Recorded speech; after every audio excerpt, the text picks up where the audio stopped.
Vous êtes favorable à l'enseignement? Pardonnez cette voix un Oui, peu oui. trouée, mais... Non, non, mais je l'entends très bien. Est-ce que je suis favorable à l'enseignement? Bah, l'enseignement, non. Vous êtes un enseignant. Je suis un enseignant. Un minimum d'enseignant.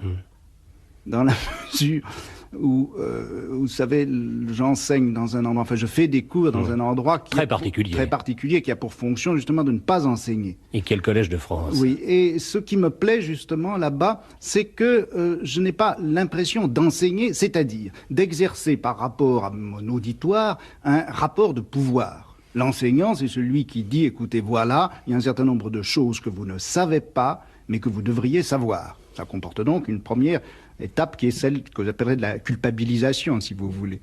Bon, deuxièmement, ces choses que vous devez savoir, moi je les sais et je vais vous les apprendre. Et c'est le stade de l'obligation. Et puis, quand je vous les aurai enseignés, il faudra que vous les sachiez et je vérifierai si vous les savez.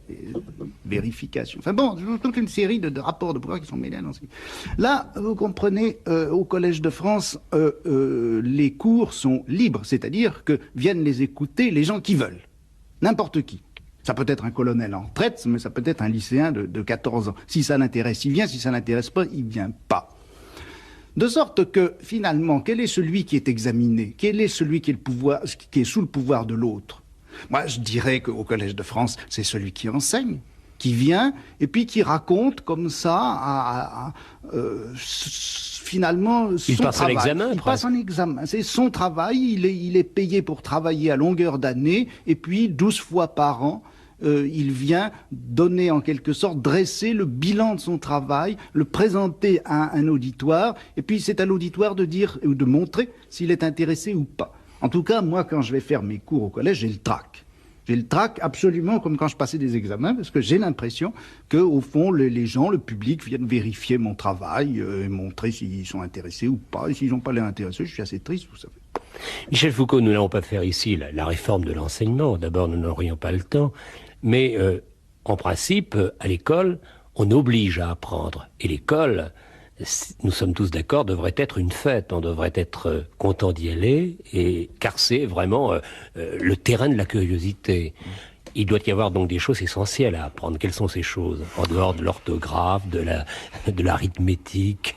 Bon, je dirais que la première chose qu'on devrait apprendre, si ça a un sens d'apprendre quelque chose comme ça, c'est que le savoir est tout de même profondément lié au plaisir. Enfin, qu'il y a certainement une façon d'érotiser le savoir, de rendre le savoir hautement agréable,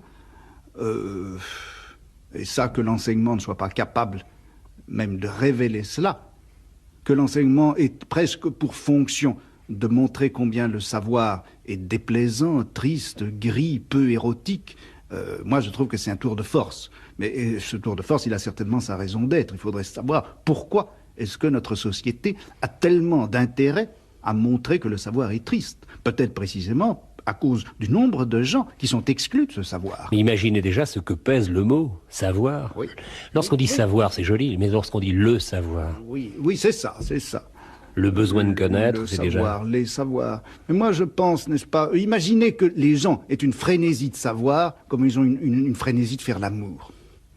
Eh bien, vous imaginez le nombre de gens qui se bousculeraient à la porte des écoles? Ben, ça serait le désastre social total. Il faut bien, si l'on veut restreindre au maximum le nombre de gens qui ont accès au savoir, le présenter sous cette forme parfaitement rébarbative et ne contraindre les gens au savoir que par des gratifications annexes sociales qui sont précisément la concurrence ou les hauts salaires en fin de course, etc.